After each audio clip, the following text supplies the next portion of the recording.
Sup YouTube, welcome back to my deep dive analysis series. Today we are going to be looking at the super team from South America, Furia. Furia are a very amazing team when it comes to the Rocket League scene. They're the first South American team to win an international LAN. They're the first South American team to get top 4 at an international event in normal RLCS. So they got a lot of experience, but it's a completely different roster this time around. Looking at the players, we got Yan, Lost, Drufinho, all great players. Of course, I think Mateus or whatever his name is. I think it's Mateus. Yeah, Mateus. That's his name. Coach for Furia. I think they had Hotness, the content creator, as an analyst last season as well.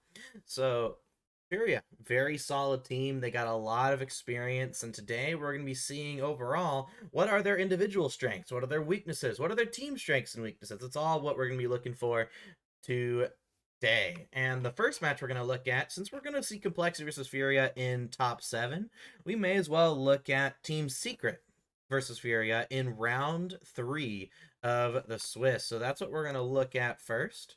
Let's see if I can find replays. Okay, so we're going to have to actually look on ball chasing. Ball chasing itself here. Let's see. Ball chasing. All right.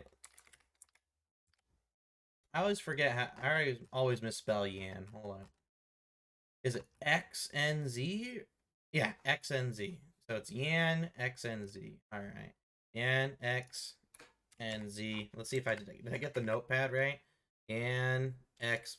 Always forget that. All right. So limit to pro players, private. Let's see what we can find here.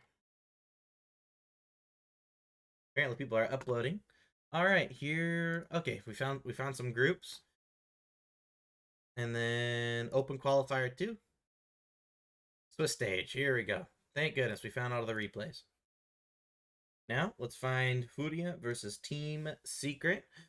Now, stats, they're not everything. Stats don't really tell us too much, but they can give us an idea of what to really look for when it comes down to high-level Rocket League. So, for example, big thing we're looking for, demos inflicted positive over demos taken. So Lost, he has a high so he is positive on demos, but he's also getting demoed a lot, so that's something that we can look at. Drufinho, he's really positive. Drufinho is looking great with the demo side of the game, and then Yan's actually negative, so that's something that we can look at when it comes to his gameplay. Why is his demo so low? And why is he getting demoed? Because against certain teams in North America and Europe, that's going to be very hard to play against them. Average boost, Lost and Drufinho are actually kind of low, but we have to look at the small pad count. Yeah, so Drufinho is actually on low average boost and low pad count, but he's on high big pad count, so it's something we can look at. Maybe his boost management can be a bit better. And looking at the ground stats, normally we're looking between 50 and 60. Because if you're above 60, it could mean you're hesitating a little too much. And we can see Drufinho's on the ground a good bit. And if you're above 50, it could mean you're pre-jumping too much. But at the highest level, if you're pre-jumping, normally you know what you're doing, but it could be an indicator of what to look for. But without further ado, let's see. What game should we look at? Probably game 2 will be the best one. Game 1's a warm-up game, so to speak. So game 2 will probably be the best one to look at. Let's see. Lost ends up being the MVP of that match. So let's look at Lost first. But as we normally do, before we start off, we have to know what protocols are we really looking for. So if everybody wants to know what we're going to be looking for first, and thank you to Pingu for the follow on Twitch. Thank you. And by the way, if you're watching on YouTube, we're follow my Twitter, HVC Luke, and Twitch, and you can watch these videos live whenever you do that. So I hope to see you guys at the streams and join in on the conversation. But let's look at Lost. But we do got to have a protocol when it comes down to what we're looking for first. So if you guys want to see all the things I'm looking at, this page, kind of the link will be in the description in the YouTube video, as well as the Twitch VOD after it's fully published. But what we're essentially looking for, here's all the little things that we're going to be looking for that I divide it into, but Rocket League is such a big, complicated game that I mainly did these check marks as a simplification to help other people. But looking at the raw notes will probably be the best way for you to take your own interpretation of high level Rocket League and the teams. As we can see, I also give a summary of what my thoughts are and analysis are on the notes themselves. But of course, the best way to do it is watching the stream, watching the video, and joining in on the conversation. But further ado, let's get into what were the more generalized version of what I'm looking for. So there's a couple things I'm looking for. I'm looking for individually, I'm looking for players' ability to maintain possession. Of course, we want to be able to put the ball in a spot where myself or a teammate can be able to follow it. At the end of the day, in order for us to score in Rocket League, we physically need the ball. So there's no real point to give away the ball if we just want to get it back. When you give the ball to the other team, especially at the pro level, it's like you gave them the best gift they could have ever asked for. That you instead of them having to fight the entire game to get possession, you gave it to them for free. Now some people are like, well, what if you have zero boost? Well, if you have zero boost, lose a 50. You can still sometimes beat players and maintain possession even with zero boost. There's always a better answer than booming the ball, especially if you're a pro, because when you're a pro, you're expected to mechanically execute. But then another thing we're looking for is the pro's ability to read the play instead of react to it. So a basic idea overall to this is when you're reacting to the play, you ask yourself, where's the ball going after the ball's been hit? And then you answer. You try to do it as fast as possible. But the best pros in the game are the ones that read what's currently happening, and they're able to read what is going to happen 100% of the time a second or so before it ever happens. One player last season that was really good at reading the play was TRK, where he'd look at the cars and then he'd sometimes pre-position himself 2 to 3 seconds ahead. He'd pre-jump something a second ahead of time more than other pros because he knows 100% what's going to happen. There are a few pros that still don't know how to read the play very well, but normally they're playing with two players who are very good at reading the play. One example of this is Atal. He has a lot of issues with reading the play ahead of time. He normally reacts to the play, but he's playing with Rise and Vatira, who they're playing the whole game 3 seconds ahead pretty much. So it kind of evens out, and Atal also makes up for it with his mechanics and speed. Those overall the main individual things I'm going to be looking for. And from a team, we're looking for 3 main jobs in order for the teams to be as efficient as possible. We're looking for someone to always be on the ball, someone to always be supporting, and someone to always be applying off-ball pressure or being at a minimum useful off the ball. That's the big thing. Useful off ball. There we go. That's a big thing that we're going to be looking for from a team perspective. But if you want to look at it more, previous videos and streams, we go more into depth about that type of stuff. But I think everybody in the stream, and I know I'm certainly ready to see how good are Furia this season. Because last season, they ended up not sticking to their playstyle. They tried to get more consistent, but in getting more consistent, they kind of took up some of the weaknesses from North American individual gameplay. North Americans tend to worry so much about their execution that they can kind of slow down. They stop doing their team play, and that team play is what really makes teams work. Of course, North American teams, when they are confident, that's when we see them at their best, but it's kind of that individual mindset that we kind of saw Furia take on. And based on the results so far, Furia are playing with extreme confidence. They're sticking to their playstyle this season, and well, it's better to show you guys. So let's get started here. Let's watch Lost and see what this guy can do here for his team. So right off the bat, we're seeing possession being taken.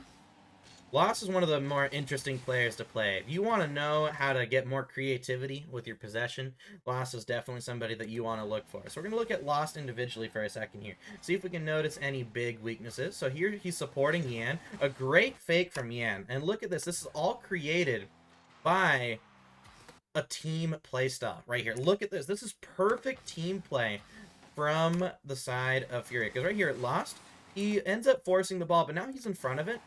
But he's on low boost. Now, technically speaking, I would prefer Lost. It looks like Lost kind of wants to let his teammates go.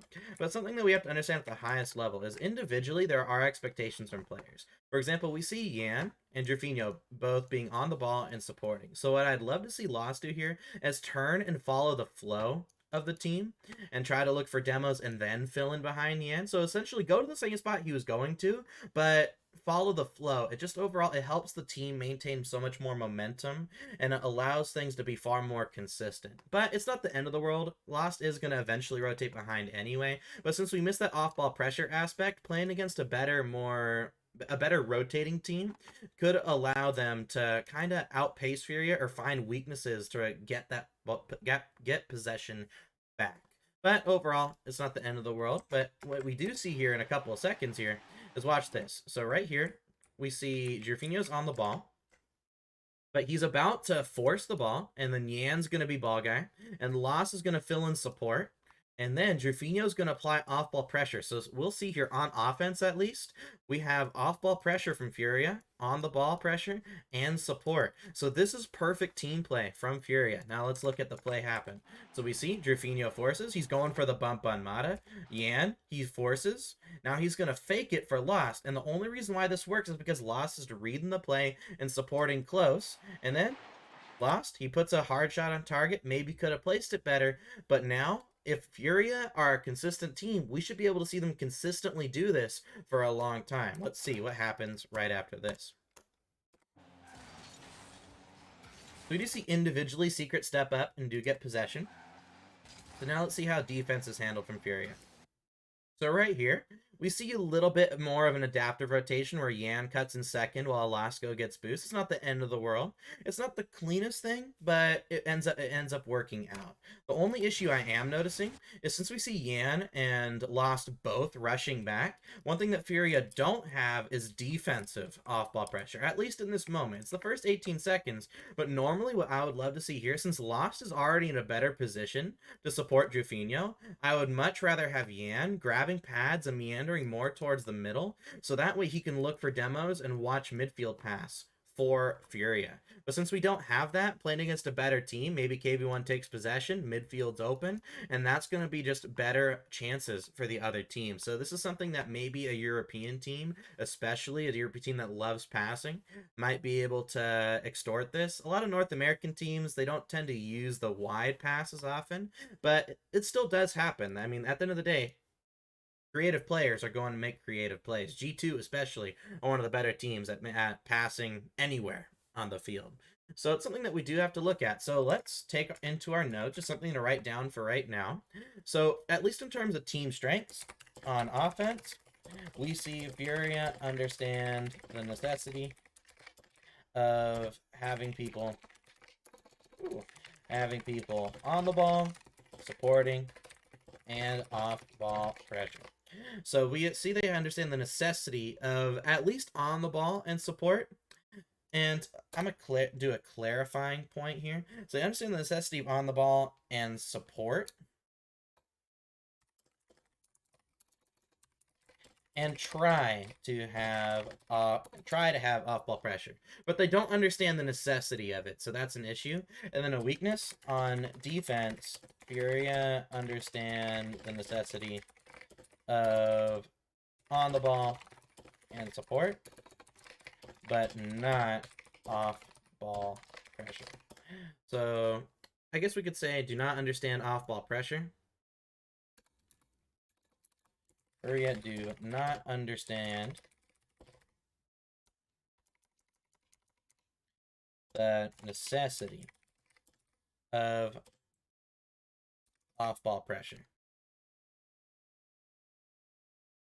Here we go. Hi, Luke. It's PJ. I was watching Furia replays, and I'm ending up seeing that if you demo chase Yan, their offense and defense break down. I don't know if you agree, but I went for 3 demos OT against them, but ended up losing by individual mistakes. So anybody in chat, if you don't know PJ, he went to Season 7 Worlds. I coached him last season. So welcome PJ to the chat. Hope you're doing well, homie. And he makes a really good point that we can take a look out for. If you demo chase Yan, their offense and defense breaks down. So that is something that we can look for. Maybe Furia have a system where they're more reliant on Yan being further back, maybe. So that's something that we can take a look at. But on defense, Furia do not understand the necessity of off-ball pressure. That's something that we do have to write down as a weakness. But let's continue on and watch another play here. Let's see what Jerfinho does. So Jerfinho, he takes possession. I believe Jerfinho is a keyboard and mouse player, or at minimum a keyboard player. But it looks like mechanically he ends up messing up here. Goes for the reset. I like the idea, because if you look at, because I like the idea here. So I think Yan's the one supporting here. So look at this from Yan. So right here, Yan is trying to play Jofino's flip reset, and honestly, it looks like a reset. Technically, it's a misread. You can tell barely that this back tire here doesn't touch the ball, but I mean, you're on the fly. It's RLCS. So right here, Yan's actually playing the beat on Brad here, and this is actually really good support here from Yan. So some people, like, for example, North America tends to have a big issue with this. Whereas imagine, let's pull up a board here. Here we go. Let's pull up a board. So North America, they tend to support purely from behind and sometimes go mid for a pass. But something that that the best support players in the world do, especially a player like Vatira, for example, is Vatira, he plays whatever option is best for his first man. So if he sees that his first man has a midfield open and can beat a player and can pass it mid, Vatira will be here for the pass. But let's say Vatira goes here for the pass, but then he sees that his teammate's going to go for a beat. Vatira will play the beat, so he's going to get to the ball first before the opponent's second man. And then if he sees last second that his teammate's going to get a 50, he's going to play wherever the 50 is going to be. Of course, individually, you have to be really good at reading the play ahead of time, but from a pure team standpoint, he is playing a perfect second man. And this is exactly what we're seeing here from Yan. So Yan, his initial rotation back may not have been the best, but once he realized he was second man, we see he's playing a pass mid initially, but when he sees Jofino's going for the reset, he plays close, so that way, right when Brad gets beat, he's the first person on the ball. But sadly for Yan, once Sam noticed that Jofino didn't have the flip, he turns in to try and cover the 50. But at that point, it's a little bit too late. Brad individually made a really good individual play, and that's what ends up leading to Secret getting this first goal. So result-wise, Furia gets scored on here. But what can we put down that's good for Yan? Yan, one of Yan's strengths is Yan. I always forget how to spell it. Yan, X and Z. There we go. Yan is very solid. Is very good at positioning as a second man. And gives his first man the best support possible. And then, Yan is also very good at reading the play. Well, let's move it over a little bit. Let's make it a little bit bigger as well. I know, there we go. Let's make it a lot bigger. Awesome. Okay. So Yan is very good at positioning as a second man and gives his first man the best support possible. Yan is also very good at reading the play ahead of time, meaning he can pre-position and jump far before his opponents can. All right, that's some solid stuff from Yan. Yeah, honestly, not really any weaknesses from Yan so far, but let's stay on his POV. But we're only 26 seconds in, and we're already noticing so much from Furia. Because a lot of people are like, well, don't you have to watch a lot of replays to really see like what our players' strengths and weaknesses? But that's not really how the human brain really works, or the human body functions when it comes to playing in a competitive environment. If you as a person have mastered something, you're not going to mess it up ever again. If you have fully mastered an idea. Notice I said fully mastered an idea. Because if you fully master an idea, even if you're nervous, it's not like you're going to forget how to do it. The analogy I like to use for this type of idea is where, psychologically, if you are nervous, let's say you're really nervous, are you going to forget how to walk? If you've been walking your entire life, you've mastered walking at this point, it doesn't matter how nervous you get, you're not going to forget how to walk. It's the same thing when you master something in Rocket League. If you master a rotation, you master a position, you master a mechanic, I don't care how nervous you are, you're not going to mess up that mechanic. Now, if somebody hasn't fully mastered something, then depending on how nervous you are, that is what determines your execution. So for example, Yan, especially on LAN, is normally a very confident player. So even if he hasn't fully mastered something, normally we still see him execute. But as we saw in North America, as we saw in the one LAN he played that he made from North America, we saw that he didn't have as much confidence, and the stuff that he didn't master ended up being a lot worse. It's a really good way to compare EU and North American teams, especially because European teams, no matter how nervous they are, they play their game, so they can play with far more confidence. And when you're confident, your weaknesses seem a lot less and your strengths seem a lot better. Whereas North America, they tend to be a lot less confident on LAN based on what we've seen result wise. So even if on paper they might be better, since they're not confident, their weaknesses that they have seem worse and their strengths seem diminished. And it's an intangible thing to talk about, but when it comes down to psychology tangibly affects how people play, and it's more so seeing how emotions can affect players. That's something that we can really look at. But tying it back into the deep dive analysis, we can see that when Ian is playing with confidence, or even when he's not confident, he's still executing certain things really well. So against Team Secret, Furia honestly aren't going to be that nervous, especially regionally. They're not going to be that nervous. So if we see a mistake from Furia, it's going to happen later. Maybe in the grand finals, what happened one time in the Swiss stage will probably happen a few times in a match in the grand finals, for example.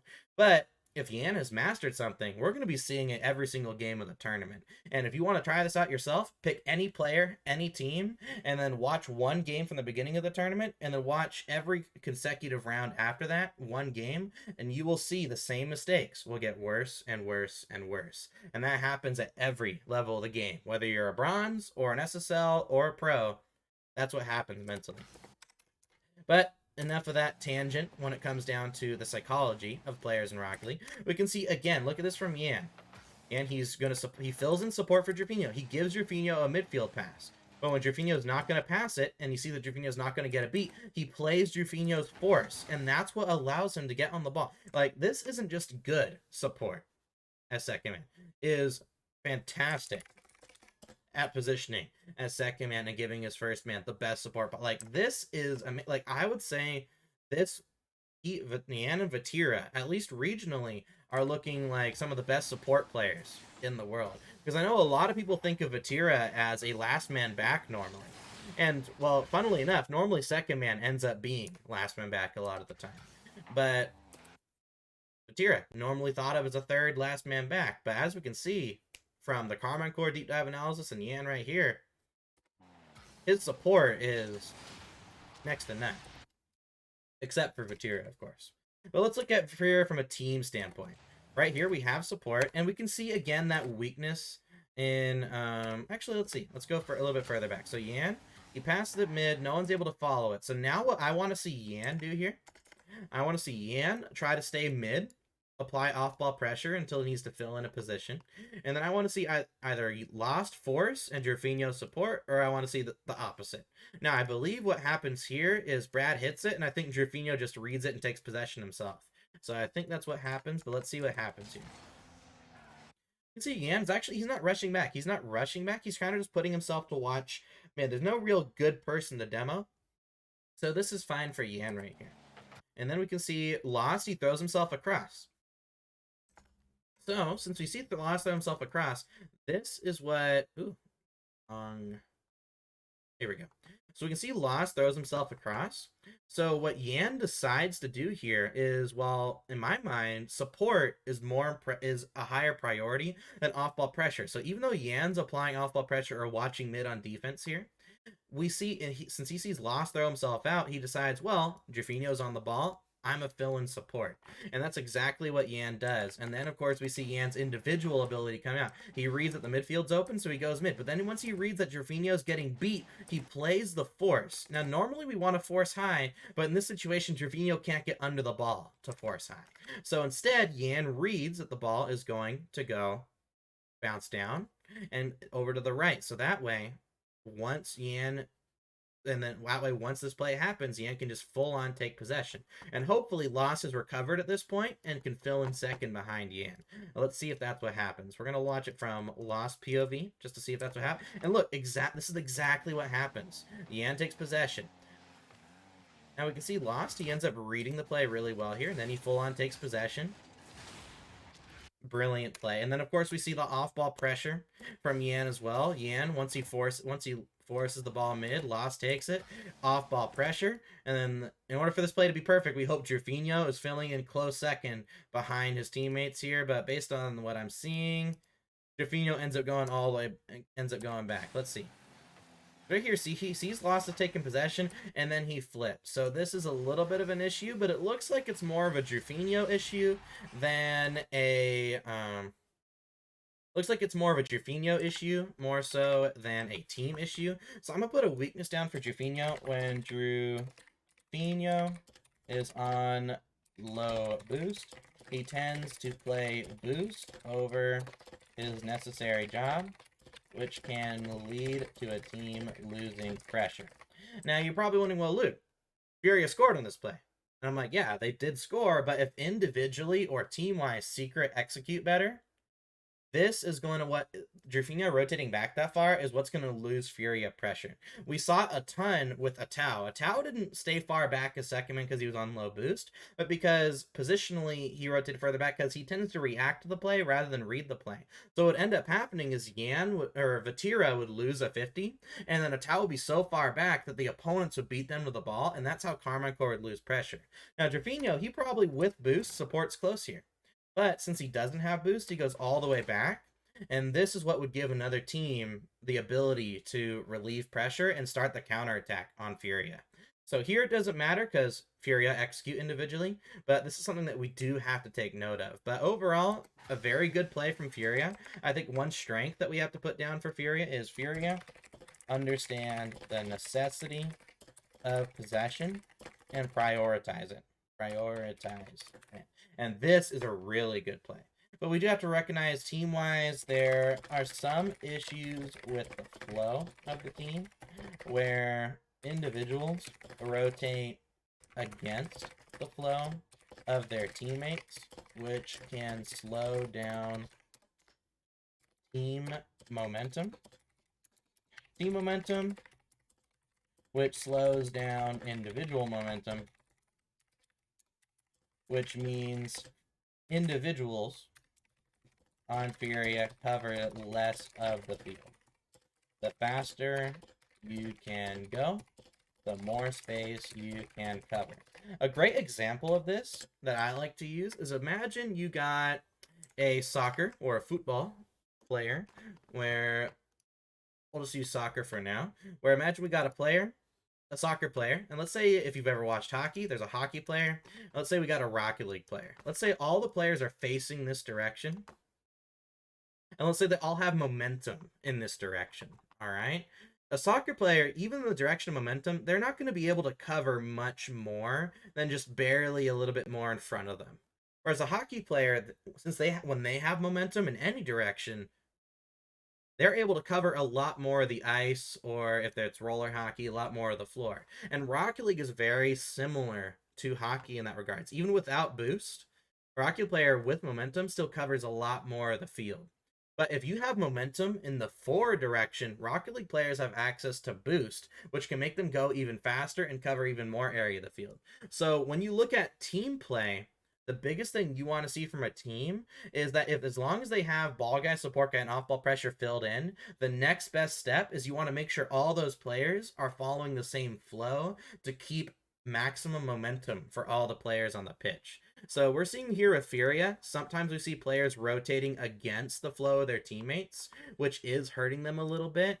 And if you want a more logical or more geometric sort of proof for it, imagine we got imagine we have our third man turn back in and look for demos in this direction. The opponent's flow is going this way. Our team's flow is going this way. So we would have 2 people in this flow and 4 in this flow. Just think about it from a logical perspective. Imagine you got a river. Let's say you got a base river, size X, for example. So let's say this flow, there's 2 players. So this river is 2x strong. And let's say we got this river, which has 4 players. So it's 4x. Which river is going to outpower the other? It's going to be the 4x one, right? And you can kind of think of that with flows in Rocket League. You got 2 people going this direction, 4 going this direction. The ball is more than likely going to pop out to the left side of the field. And this is actually, if you ever watched old NRG, so if you wonder why NRG weren't that good of a team, even though individually the players were amazing, NRG would sometimes have a play style where they would all funnel the ball towards their own net. And when they were individually executing and the best players in the world, it worked. They were able to make the save, get possession, and then they turned on the counterattack. And then they would score.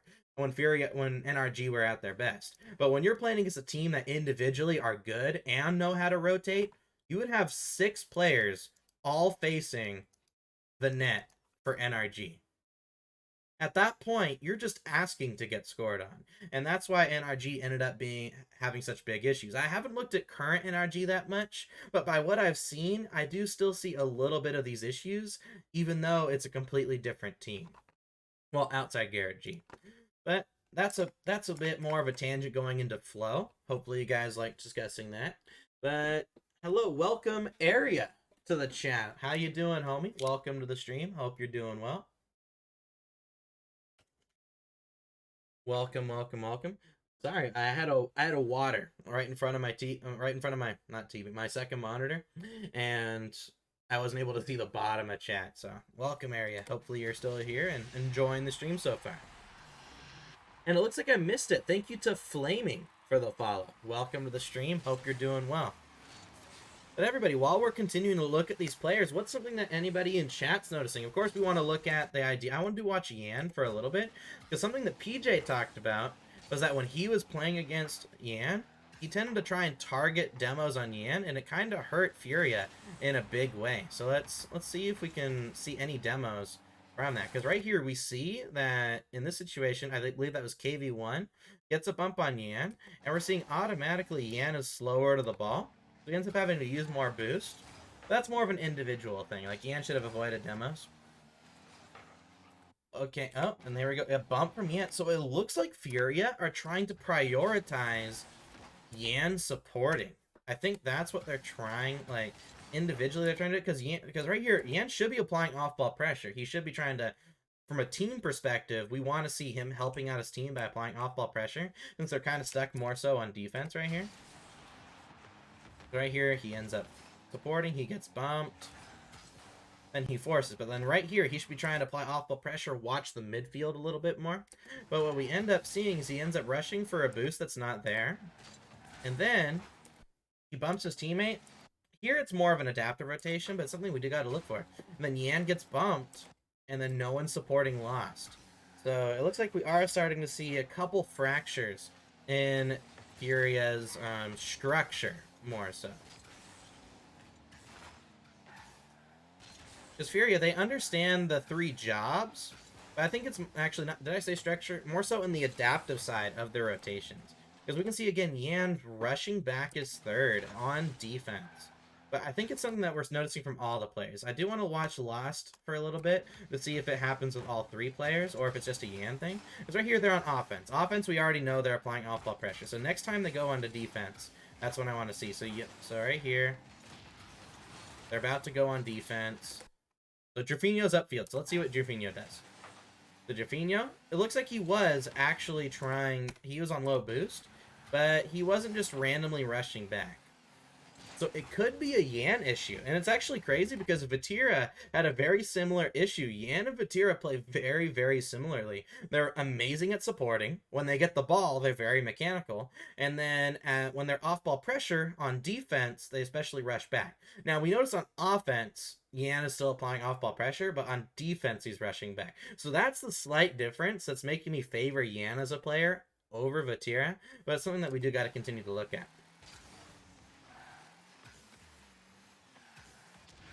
There we go, Furia are just individually better. So we can see Jorfinho forces, Let's look at this from an above point of view. So what we should be seeing here from Furia, if they got a solid rotational structure, is we see Jofinho should technically be turning and trying to bump and rotating out in this direction. And then we should see Yan solo playing, and then we should see Lost filling in support, giving options. So let's see how close to that ultimate structure we end up seeing. So Lost ends up filling in support. Jofinho doesn't look for demos, but the pure amazing support and ball possession from Furia is what's getting them goals. And then sometimes they do have the demos to begin with. So it looks like our initial thought on Furia understand the necessity of ball and support. In fact, they don't just understand the necessity and try to have off-ball pressure. Understand the necessity of possession and prioritize it, but we do have to add on. In regards to support on to first man and second man, Furia as a team are some of the best at on-ball pressure with first man and supporting their teammate, both on offense and defense. And that's something that we can put down. And honestly, for Lost and Yan, we have to put something that we put down for some players individually. One of the most mechanical players in the world. How did I word it for Carmen Core and stuff? We can look at that real quick. Mechanical ability compared to other pros. Mechanically, one of the best in the world. There we go. So that's what we got. That's what we got to put. Mechanically, one of the best in the world. Here we go. One of the best in the world. Here we go. That's something we got to put for both Ian, and we got to put that for Lost as well. It's not that Jofinho isn't mechanical, but compared to the rest of the world, Jofinho is still not yet up to that par. But you know what? We got to give Jofinho a chance. We haven't watched him that much. Let's see overall how good he is. How long has stream been going? Alright, good 42 minutes. We've been on this replay for a long time. But this is the first replay where we're trying to figure out all the strengths and weaknesses, and then we can move on to that next one. Where we can see them against complexity. That's going to be the interesting one. There we go, possession from Jofinho.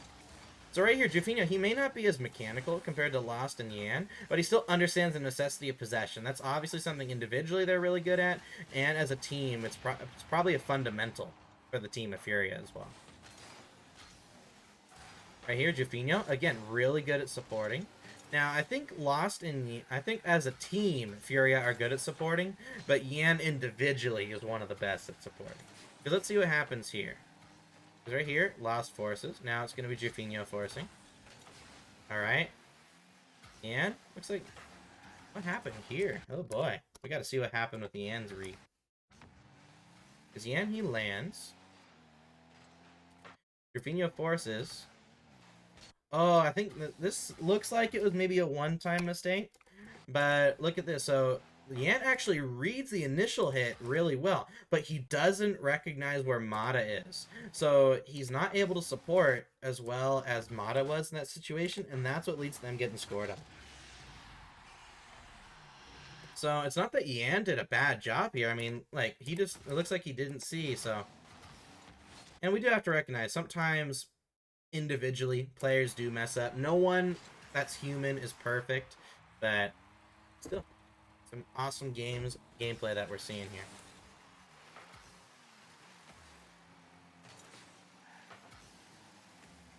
See, Jofinho has possession. Let's see what he does here. Goes for the beat.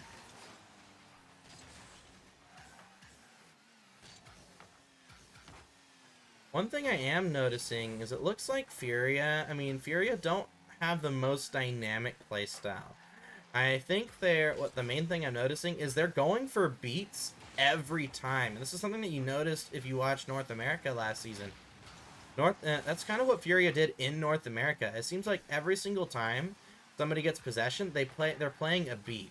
Now Yan, he's able to read 50s and everything like that really well, but we can see, especially from a player like Jofinho, who he looks like he's solid at reading the play. It's not like he's reacting to it, but we can see that he's having issues with when his teammate doesn't get a beat. So right here, lost. He gets a beat, ends up getting a goal. I mean, Furia, they're just a really good team.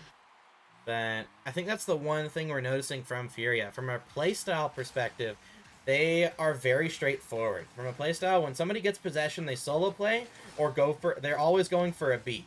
So whether it's a solo play, it's on the individual, or the second man's always playing a beat. So in some way, it makes it so they're always applying pressure, but it also means they're a lot more readable. Like, teams can expect what they need to from Furia. Furia haven't really shown too dynamic of play. They do pass sometimes, but when they do pass, it's more so passing to maintain possession. They're not passing to create a play, if that makes sense. But individually, I'm not really noticing many weaknesses from the players themselves. Like, individually, they are not weak. I think South America is really good at creating players that individually aren't that weak. But when you look at the strengths, it can be weird. The best players in South America are the ones that are the strongest. So, for example, we do got to put Jerfinho, strength wise, Jerfinho is very consistent. He always tries to do the bare minimum for his current job. Mechanically is solid. So he's not the best in the world, but mechanically he is very solid. I think something that we got to put down for all the players. So Yan's also very good at reading the play. Lost, one of the best. So Yan, so we can actually copy and pre-jump this. Here we go. Let's copy and paste this and then put Lost. Here we go. Lost is also very good at reading the play ahead of time, and he can pre-position and jump far before his opponents can to a 50, force, pass, or beat.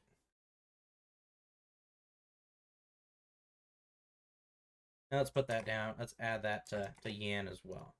Get these things a little bit more filled out. But in terms of weaknesses, I'm not really noticing much weaknesses. I think we're going to have to pay a little bit more attention to boost. As the weaknesses from a team perspective, Furia do have a very simple play style. Their fundamentals are good. So, I mean, we do have to understand, fundamentally on offense, Furia are almost perfect. They almost always have someone on the ball, supporting, and applying off-ball pressure. That's something we do have to put. And we already added on defense. Furia did not understand the necessity of off-ball pressure, which gives other teams opportunities to maintain pressure and loses chances for Furia to maintain and counter with pressure. That's something that we do have to put down for Furia as a weakness. And there are some issues with the flow of the team, which we talked about, which can slow down team momentum, which individuals on Furia cover less the field. And then the faster you go, the more and then Furia have a very simple play style. They tend to only go for beats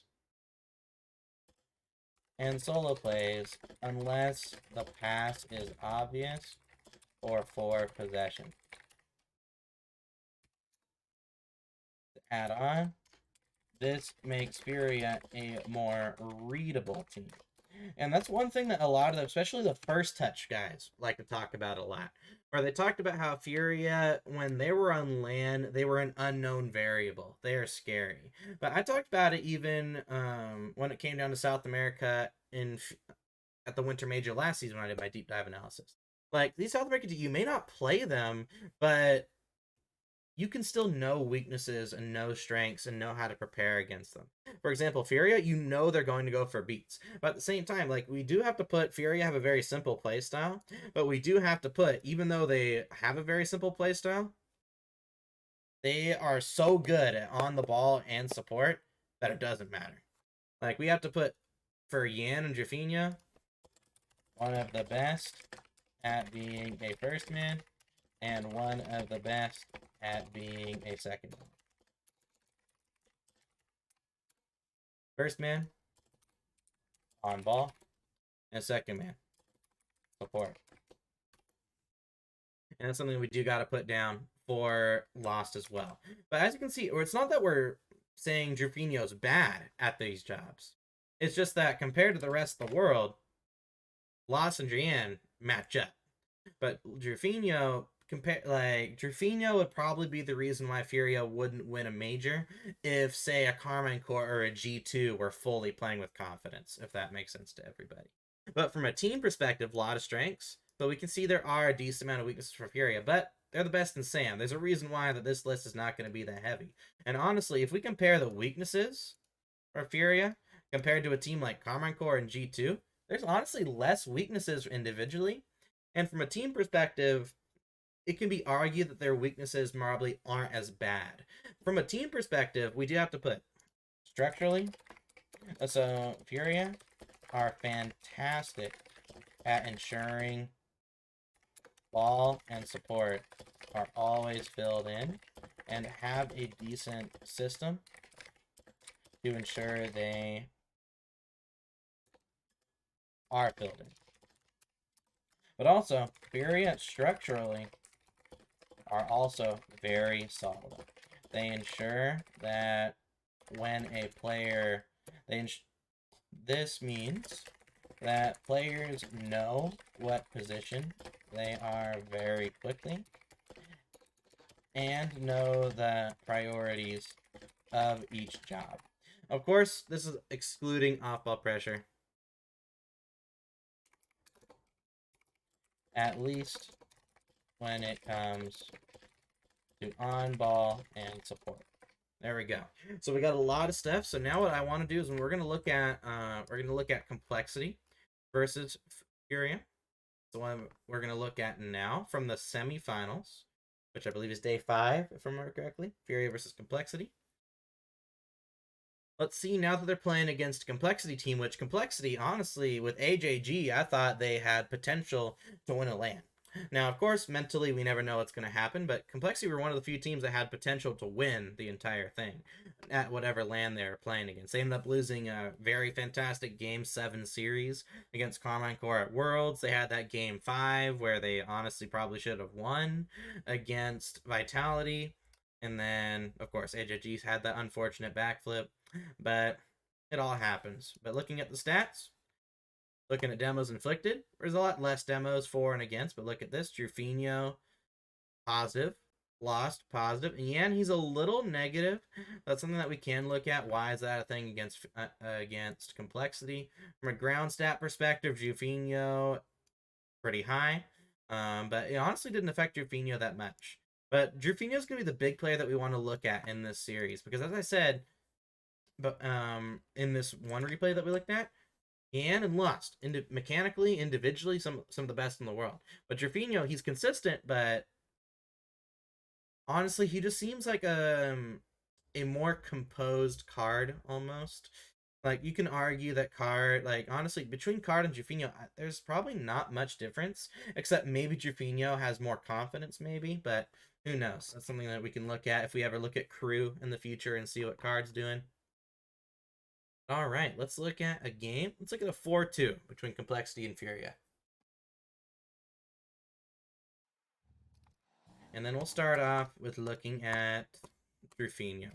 Because one thing we do have to look for now is one thing that we didn't find any individual weaknesses. Now, that could be human error on my part, just because we're trying to keep the flow, the stream, the video going.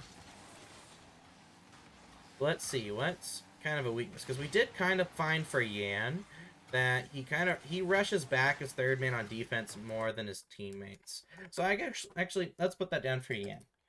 On defense, as third slash off ball pressure. And X, Z, and there we go. Ian finds himself rushing back even when two teammates are already behind him, leading to a lack of off-ball pressure, which gives the opponent more time to set up and maintain pressure while hurting Furia's chances to relieve pressure and get possession back. There we go. That is a weakness we can put down for Yan. And honestly, we haven't noticed one for Lost, so we'll look at Lost in a little bit here. Here we go. This should technically be a world-class match. So let's see how this one ends up going. I know a lot of people were sad when Complexity and Furia in the grand finals of regional or qualifier 1 didn't do too well. Let's see, here we go. Jerfinho. Really good. Something we do have to put down for Jerfinho. He is really good at reading the play. And that's something that you'll notice all South American players. All South American players, at least the ones that play on USE servers from South America, they're normally some of the best players in the world at reading the play. It's very similar to US West players in North America, as well as MENA players that play on European servers. Because when you're playing on higher ping, you are forced to have to read the play even earlier than everyone else just to be even with everybody. So that means when you're put on 0 ping, your ability to read the play gets even... It's pretty much... It's like you get a free boost, almost, when you play on 0 ping servers. Because if you're able to read the play ahead of time on 140 ping, like these South American players are, then you can even more easily read the play faster than players when you're on 0 ping with all of them. It just said, welcome to the chat room again in my Twitch chat. So I don't know if the Twitch chat's been dead and I haven't seen any messages this whole time. But if anyone sent a message, feel free to resend it.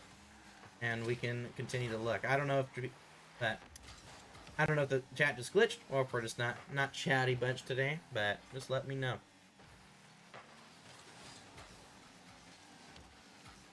One thing that we do have to put for Furia, at least in South America, Furia are very confident.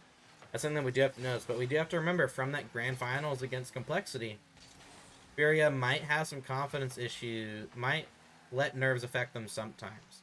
So we can't necessarily put down mentality being a strength for Furia, but we can say when confident, Furia are almost unstoppable. We are here, don't you worry. Sounds good, Pingu. But so far, I'm not... One thing I am noticing is boost pathing is something that we do have to put down. Excuse me. Something we do have to put down is Jerfinho's boost pathing overall. So it kind of combines with low boost. Jerfinho has an issue with boost pathing in situations and conserving boost optimally. That's something we have to put down for Jerfinho. But now let's look it over at Lost. Since Lost, I believe he's pretty good at maintaining boost by what I remember. Ends up getting scored on. Probably not the best time to switch to his camera. But let's see. But from a team perspective, we already got a pretty good look at why Furia are so good. Lost takes possession. You can see that Lost is watching mid, so it's not the best off-ball pressure, but there is some off-ball pressure. There is some being useful off the ball on defense for Furia, at least when it comes to Lost anyway. It's not as optimal as you would probably like it. But look at this, the speed conservation, this boost conservation. Look at the pathing as well. This is fantastic. Look how fast he's going. That's one thing that we didn't look at stat-wise, was speed. And normally, normally players that go laterally across the field, I know their speed stats don't necessarily convert sometimes, but look at average speed. Look at that. Yeah, 1700 speed. And look at that lost 1630 speed. Like, compare that to Ray's Bowl at 1500. Like, this is absolutely crazy. Although, looking at the speed stats, Dorito looks like he's playing at Mach 10, and DR is going decently. Like, overall, South America's going pretty fast. Like, here, just so we can keep an eye out. I mean, let's look at... I remember Johnny Boy at one point made a video, and apparently Europe / MENA was the fastest region. So if we look at Open Qualifier 2 replay files, let's go to that grand final where it'll probably be fast, where Karma Corps versus BDS probably is the fastest. Look at the player stats, movement. Look at this. Even Europe is like not that fast. Maybe if we look at an earlier match that KC I mean, let's look at KC versus Vitality. Vitality definitely wasn't playing the best. Oh wait, it was top 8 that happened, right? Here we go. KC versus Vitality is a full-on sweep, so if anyone's going to be playing confident, it would be Karma Corps. So even in a series like this, where it's a complete domination, look how much slower the players are on this pitch compared to Furia. That's crazy. And then we got to put that down. All right. So we got to put for both a strength for Yan and for Lost. One of the best at maintaining boost, conserving boost, and conserving momentum as well. So this is something that we do have to put down for both of these players easily.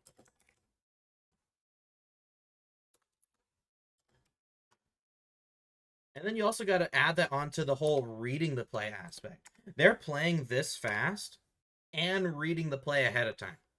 Like, put that into perspective. They're reading the play ahead of time while playing faster than almost everybody else in the world. That's something we do got to put. One of the faster players in the world. The faster you can play while still executing, the better. Speed is a weapon. And that's something that you got to be able to put down for both of these players.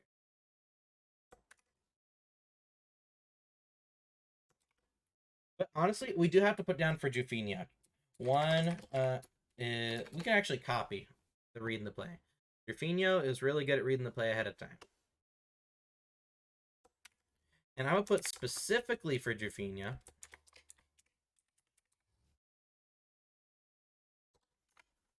in regards to reading the play, on defense, Jufinho is fantastic at forcing and playing first man due to his skills of reading the play. That's something we do got to put down for Jufinho. So we're getting a little bit more for Jufinho. But Furia are going to be a scary team. And I just know, once we get to major time, assuming Furia make the major, once we get to major time, I know this is going to happen again. We're going to see Furia playing against a North American team. We're going to see Furia playing against a European team. And people are going to predict Furia to lose.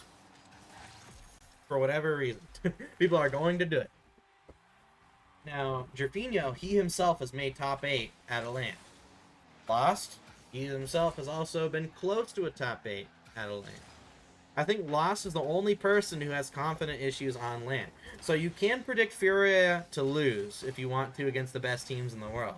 But you got to make sure every series is close. Because Lost, it looks like on this team is way more comfortable than he is with Card. And sometimes that's all the difference it makes. Card couldn't have been, I mean, if you look at old Furia, maybe Card wasn't the issue. But when you look at a player that's as strong as Lost, you weigh the strengths of Lost versus the strengths of Card.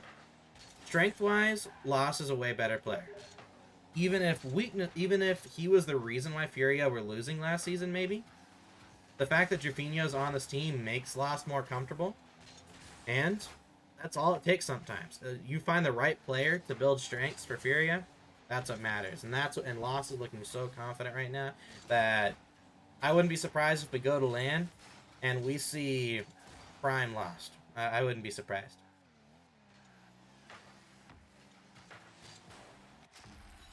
Looks like Complexity are finding their way in the back of the net here, though, so we can look a little bit. As you can see, Lost is trying to read the play. I do have to look at what happened with Trifino here. Like, what happened to Furia not having support? So, right here, I think Trifino thought... I don't know what Trifino thought here, actually. Because it looks like Trifino... I mean, in my mind, this is what should happen.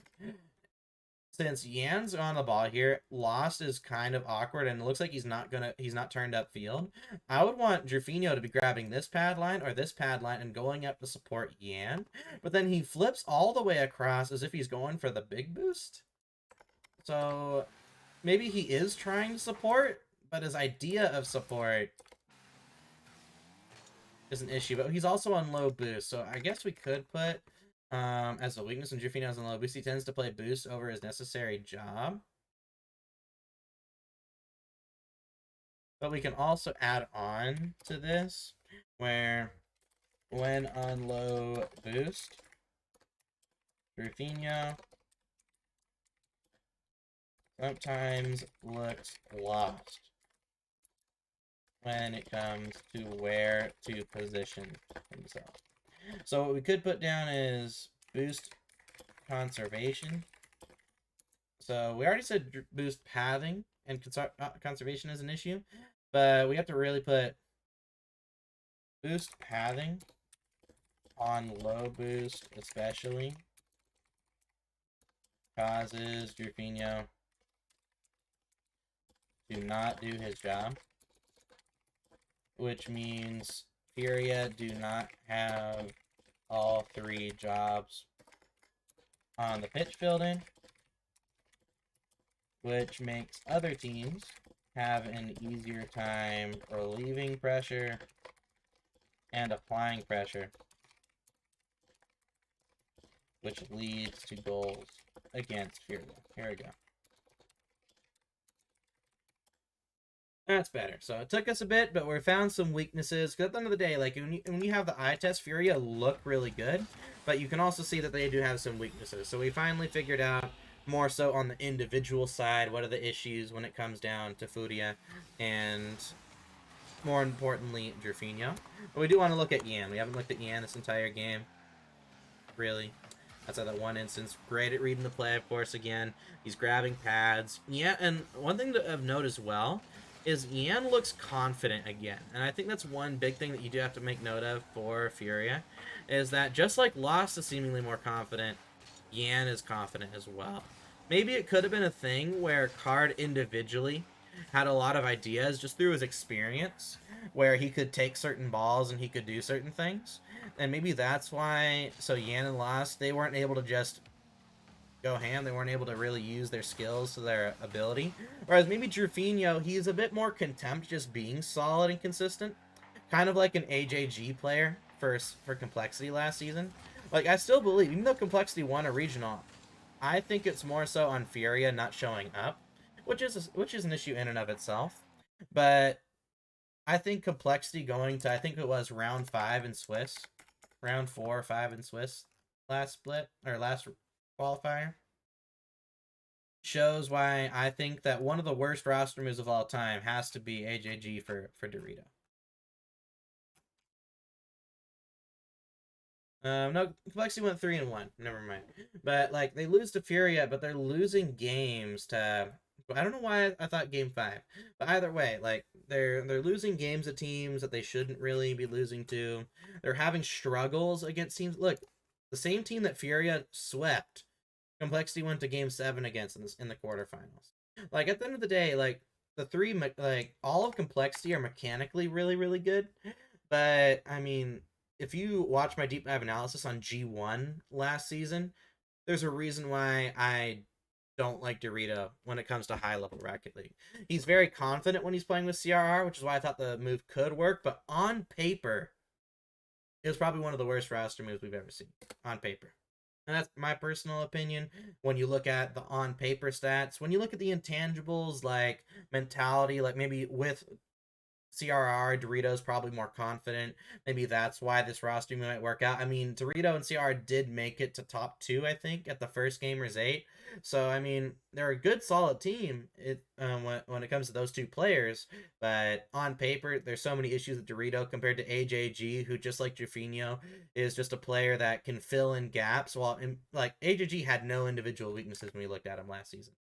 But it is an interesting topic to talk about.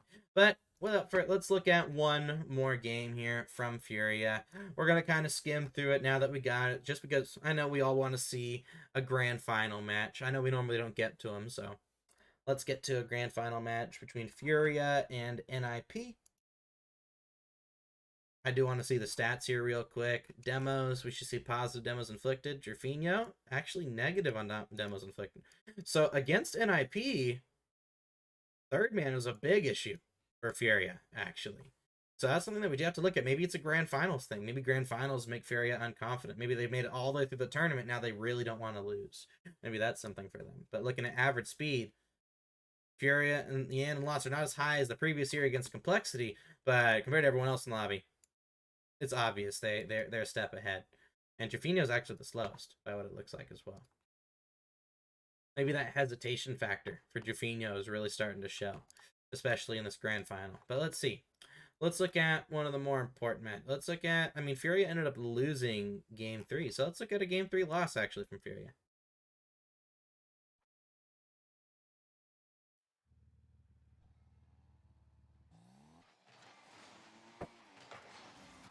Let's see. Let's watch Ian.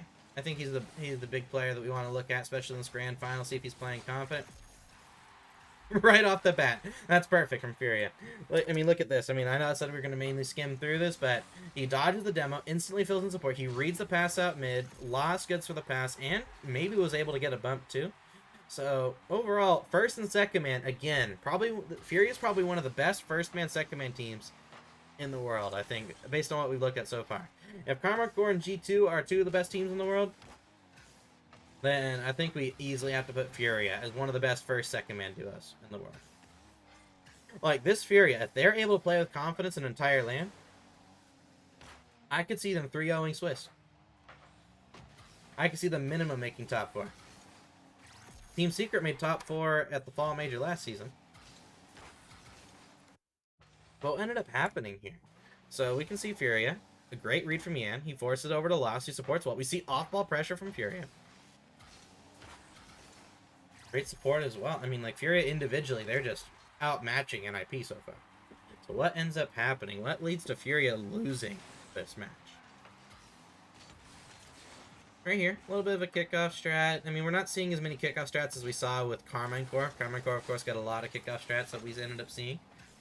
And at least in previous seasons, the best kickoff team was actually Team Power from OCE.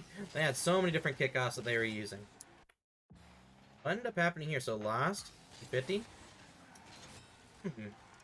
So it looks like Yan has really good one-on-one awareness.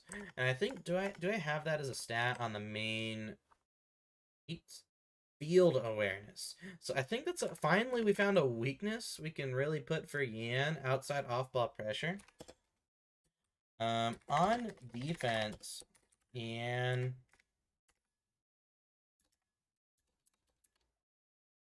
Z and X. X and Z. Whoa. Did I do it right? Yeah. Alright. On defense, Yan, when supporting, sometimes has an issue with being aware of the other opponents outside the opponent first man. Because we've seen this twice now. And the fact that we've seen it in the secret match and the grand final shows that he does have a little bit of a lack of field awareness sometimes.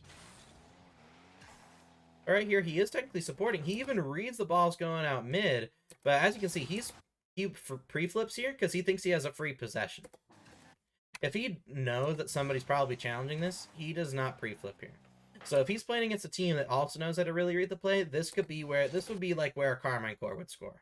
Like if Rise of Ratira or a Beast Mode or an Atomic are where Knight are, this is also going to probably be a goal every single time. So we finally found another weakness for Yan, more so a field awareness type thing.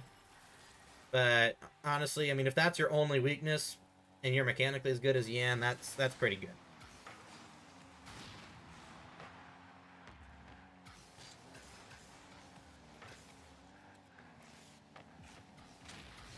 Honestly, it looks like Yan's pretty good at avoiding demos. It looks like the main times he gets demoed is when he individually misexecutes, which is very rare.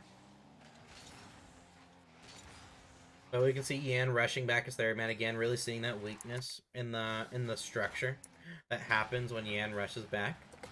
But let's look at what happened here with last. Since last, it looks like he goes all the way back for boost. So it looks like Furia as a team, when Furia aren't as confident. Actually, wait, did he just get demo? Oh, he just got demo. That's what it is. Okay.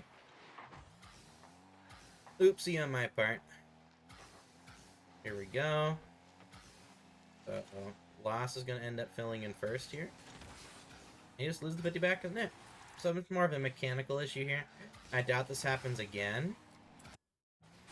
And it looks like Jerfinho, was Jerfinho on low boost? Yeah, and we can see again Jerfinho, when he's on low boost, he has an issue with supporting properly and boost pathing, conserving boost, right? And as you can see now, even though it's the grand final, it's the same weaknesses that we put from earlier matches. And Lost, honestly, we still haven't found a weakness for Lost. So something I'm going to keep looking at Lost here as a player. Because honestly, Lost is one of the more mechanical players in the world, but maybe his issue is sometimes his skill floor and ceiling can be inconsistent, maybe. Maybe that's what we can put down for him. Never mind. I don't know if it'd be wise to put down mechanics-wise being an issue. I mean, I think we got a good set of notes. It does look like kickoff-wise, Furia aren't that strong. They're not bad, so to speak, but we can't put kickoffs being a strength for Furia. In fact, we've seen a few instances where the kickoffs have actually harmed Furia. So I think we do have to put down, because how do I word it here? Here we go. So team weakness, Furia do not have a high variance of kickoffs, and even sometimes have issues executing on the simple ones. Hey, Kyler, how you doing, man? Welcome to the stream. How are you doing? You're kind of getting here towards the end of the stream. We made it to the grand finals already, but hope you're doing well. It'll all be in the Twitch VOD after this once I highlight and everything, and it'll all be uploaded to the YouTube either. I mean, if I do it right now, I mean, it might be on YouTube right now, although I like to spread my content out throughout the week, so I think tomorrow is when it'll be up on YouTube. But the Twitch VOD will be up tonight pretty much automatically. But overall, again, first and second, man. Like, Furia, they might be a really readable team. You might know they always go for beats. But when you're so mechanically gifted, when you're so good at individually reading the play and pre-positioning, I mean, like, you're going to score goals. Like, Furia here, they're playing first man and second man so well that it doesn't matter that they're not playing against Europe or North America. Like, they're so good individually at reading the play and pre-positioning for all this stuff, and mechanically they're so good as well. Like, you're going to get scored at. I'm alright. Hope you're doing well too. Thank you. I am doing well. I'm doing fine. I don't know if I'm fine and dandy. I don't know if you can be fine and dandy, but I'm fine. Not dandy, but I'm fine. Who was it? George Carlin, famous comedian, says he only had one day where he was both fine and dandy, but no one asked him how he was feeling that day. Sadly, I believe George Carlin has passed on. I mean, he was a very funny comedian. I mean, he was very... Some people might call him woke, so to speak. Some people might say he was just, he was very respectable, a very respected listener and speaker for his time. And, also, I mean, it was really cool. Like, people don't know this about him, but George Carlin, even though he had all these, more Even though he had all this kind of vulgar language and vulgar topics and everything like that, more adult audience, he also was actually a narrator for the Thomas and Friends model series for a long time. So, of course, you guys may have seen the more CGI Thomas, but before that, it was all done with models. And for the first 4 seasons, George Carlin was actually a narrator for it. I don't know how we digressed into into talking about George Carlin. I mean, I probably just went on a side tangent because we are just kind of watching Furia be a dominant team. We are waiting to see why they end up losing this match. But yeah, you did not know that? Yeah, George Carlin. Of course he was a comedian, but he wanted to show that he can do stuff for kids too, like where he's not just an adult comedian. So he ended up narrating. He was actually a really good narrator for the Thomas and Friends series, and that's when Thomas and Friends was, instead of it being for like 3 and 4-year-olds, it was more directed for like 7 to 12 years old back then. And there's a lot of good short stories, and the way he narrated it for most people was actually really, really good. I only know about all this stuff because I liked those. I liked Thomas for a long time. It was the model series especially for a very long time.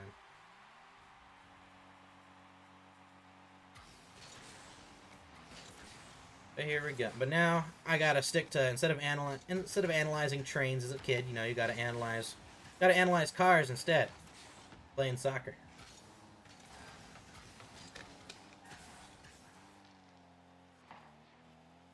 Here we go. Support from Lost. We can see, I mean, like, and I think it's more so NIP are stepping up. It is a little bit of a misread there from Lost, but honestly, nothing I'm seeing from Lost is due to his individual skill. I mean, maybe he's playing a little extra confident. It looks more so in this grand final that Furia are playing with extra confidence, more so than anything, where they're kind of pre-jumping. They're kind of being a little bit more nonchalant, and that's making it so NIP are a good team, so it's kind of making it so NIP are having a little bit more confidence when it comes down to executing. But honestly, I have a bold prediction. I think NIP are going to at least. I think NIP, if NIP and Complexity run into each other in the semis or quarters, I think NIP win. If this third regional, NIP and Complexity run into each other in quarters, then I believe NIP win that, and honestly, that might make it so NIP make the major even. We did pull up the stats here earlier. Let me see. What needs to happen again for NIP to make it? And it is in pajamas. So, okay, so let's say NIP gets second, they lose. So let's say they lose to Furia in the grand finals, and maybe they run into Complexity in the top 8. I think the NIP win this. I genuinely think they win this.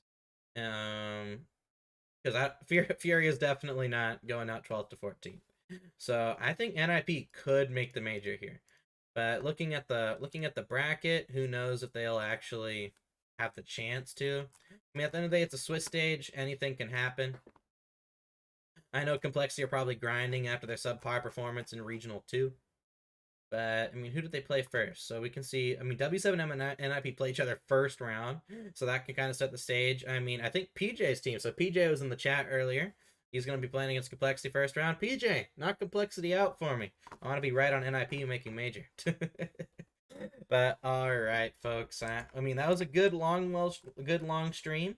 Of course, if you guys want to see this list, it'll be linked to Twitter. I'm gonna make a post saying the stream went well, and if you want to check out the notes, it'll all be right here. We'll make a page for Furia for qualifier 2. And then the Twitch VOD will be up pretty much quickly after this, and then the YouTube video will all be posted tomorrow, trimming off the beginning and the end and everything like that. But if you guys want one last look at the notes, Furia, individually, very strong team. But they're also not that weak of a team individually. But if you look at their strengths, they got a lot of strengths and a lot of weaknesses from a team perspective. So be sure to check out the notes after this, where I give my summary or interpretation of them more so in a written form. But if you want to know my summary now, I think individually, Furia have 2 of the best players in the world. I think all 3 players are extremely confident and have great chemistry with each other, which is only going to make them play even better in stressful situations on LAN. And weakness wise, the weaknesses that they do have are honestly not as don't really cancel out the strengths of Furia.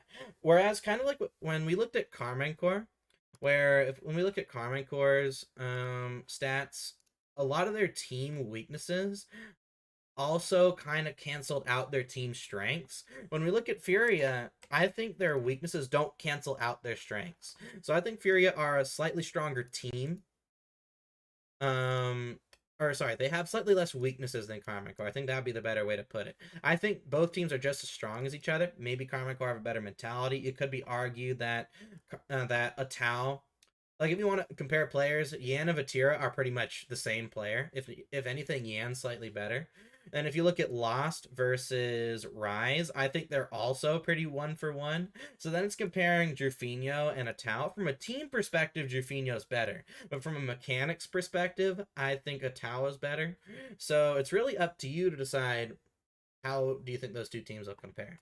But if I were to compare the three teams that we've analyzed, I think, honestly, Furia, Carmine Core, and G2 could be runners-up for being a top team. Yeah, I do. I definitely think that based on what we've seen today, Yan is definitely probably a better player than Vatira, at least right now. Because one thing that you're able to point out for Vatira is mentality. Like, you gotta, like, it's not even a subjective thing. Look at all of Vatira's results. Like, if you look at Vatira's results, that shows you the type of mentality this guy has. Now, at Worlds, I think Furia beat Carmine no matter what at a World Championship. But at majors, I mean, there's a reason why Vatira is so good. He lost to a peaking vitality last season. And then look at this. He won the winter major. He won against Falcons at the spring major 2 seasons ago. He's made so many grand finals. He's never missed a championship Sunday, I don't think. So, I mean, if that doesn't show mentality and mental fortitude, I don't know what does. So if you want to use intangibles, maybe you should still put Vatira ahead, but on paper, Yan's a better player by a long shot. But hopefully you guys all enjoyed the stream.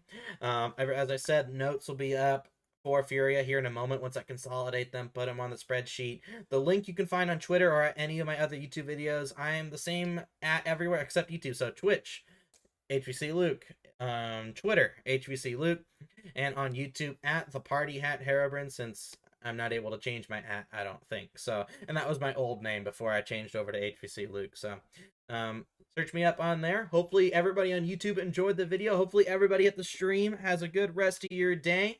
And I hope you guys all have a good rest of your night, and see you guys all in the next video or stream. Have a good rest of your night, everybody. Peace.